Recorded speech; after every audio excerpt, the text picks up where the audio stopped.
Tervetuloa uuden jakson pariin. Aloitetaan laittamalla uuni 180 asteeseen ja pesemällä muutama Rosamunda peruna. Nää sitten onkin tuolla uunissa pitemmän aikaa, niin nää kannattaa tehdä ekana alta pois. Eli 180 asteeseen uuniin ja pistään tunniksi ne sinne kypsymään. Sillä aikaa me voidaan sulattaa pakkasesta noin katkaravut tuohon, laittaa vähän pehmenemään. Sitten samalla otetaan, tuossa meillä oli edellisen päivän lohikuutioita jäänyt, niin pistän tommoseen toiseen astiaan noin ja tarvittaessa vähän maustetaan, jos haluaa. Pistän leikkuulaudalla pikkasen pienemmäksi noita, että ihan noin isoa kuutiota ei tarvi kyllä tähän ruokaan. Ei kuitenkaan silputa sitä ihan silpuksikaan. Sitten vaan takaisin tonne astiaan.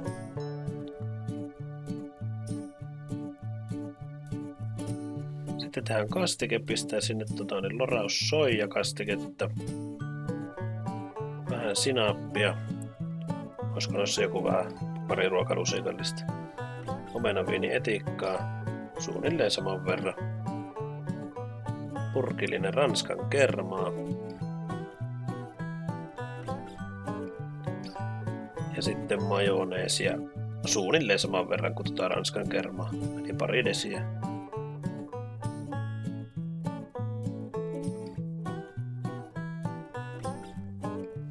Maustetaan suolalla, onpa tosi hyvä purkki. Ja pippurilla. Sekoitellaan kastike tasaiseksi ja tarkastetaan vähän makuja. Tässä vaiheessa sitä vielä voidaan vähän muokata, jos tarvis vaatii.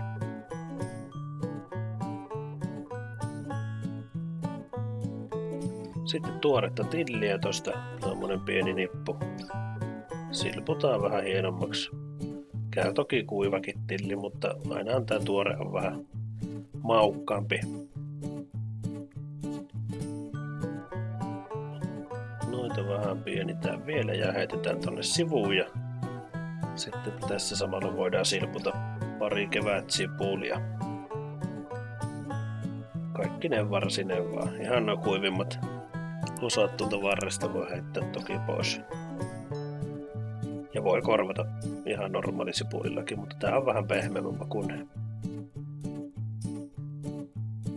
Jaha, uuni on valmis. Pistetään kiinni ja nostetaan perunat. Siitä tuli tommonen automaattinen höyryfeidaus. Annetaan perunoiden jäähtyä vähän sen ja sillä aikaa pienitään myös nämä sulaneet katkaravut. Sinne vaan ja loput vielä tosta vähän. Näitäkään ei kannata murskata, vaan vähän vaan pienemmäksi. Kuitenkin että sinne jää vähän semmoista tuntumaa.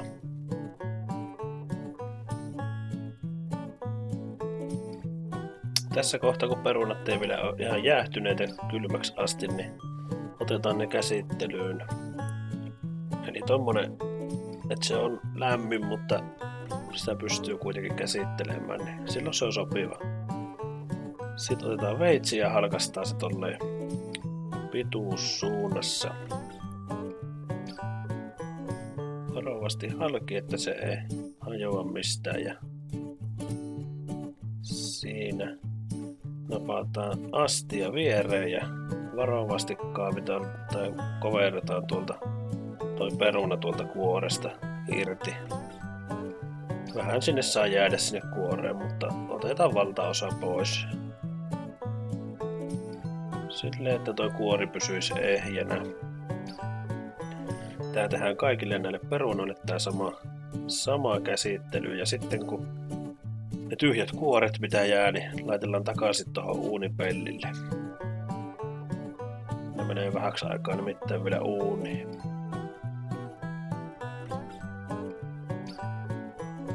Tuolta kanssa mahdollisimman paljon perunaa talteen, mutta kuitenkaan ei rikota sitä kuorta. 150 astetta ja kuoret saa mennä takaisin hetkeksi vielä uuniin. Perunamassa otetaan tonne sivuun ja Tossa on nämä meidän lohikuutiot ja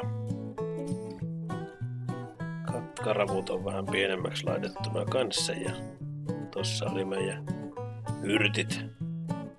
Kastiketta sinne. Vähän meinaa tilaa käydä vähin. Tässä vaiheessa vielä maistetaan, että kun se maut on tasaantunut, niin kaikki on ok. Sitten me tehdään tästä 2 erilaista kastiketta, eli tuohon lohien joukkoon suunnilleen puolet noista tilleistä ja puolet sipuleista. Sinne sekaan. Ja kastikkeesta yritetään kanssa ottaa puolet sinne. Sekoitellaan ja katsotaan. Ehkä vähän voi laittaa tuohon lisääkin vielä. Olisiko se? Suunnilleen siinä. Sitten tonne meille jäi puolet kastikkeesta, niin loput nämä ainekset kaadetaan sitten sinne. Katkaravut, tillit ja sipulit. Ja se kanssa sekaisin.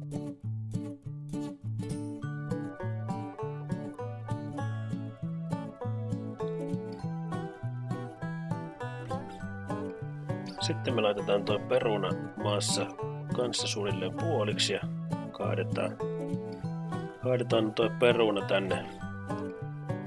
Sekä ei tarvi ihan muussia olla, mutta ei myöskään liian iso kuutiota. Se sinne ja nää kun saadaan tasaiseksi, niin meillä rupeaa kastikkeet olla valmiita.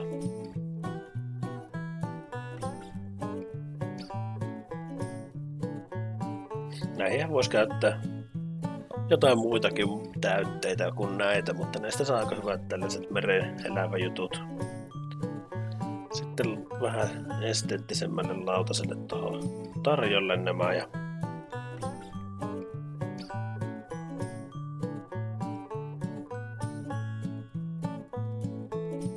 noin. Pikkasen laitan vielä suolaa, sen verran tuntuu, että vähän jää suolaa puuttumaan. Hyvän näköiset massathan niistä tuli. Sitten me laitetaan lautasta pöytään ja nostetaan noita rapsakoituneita kuoria pari kappaletta tuohon lautaselle ja toiseen laitetaan katkarapua ja toiseen sitten tätä lohimassaa.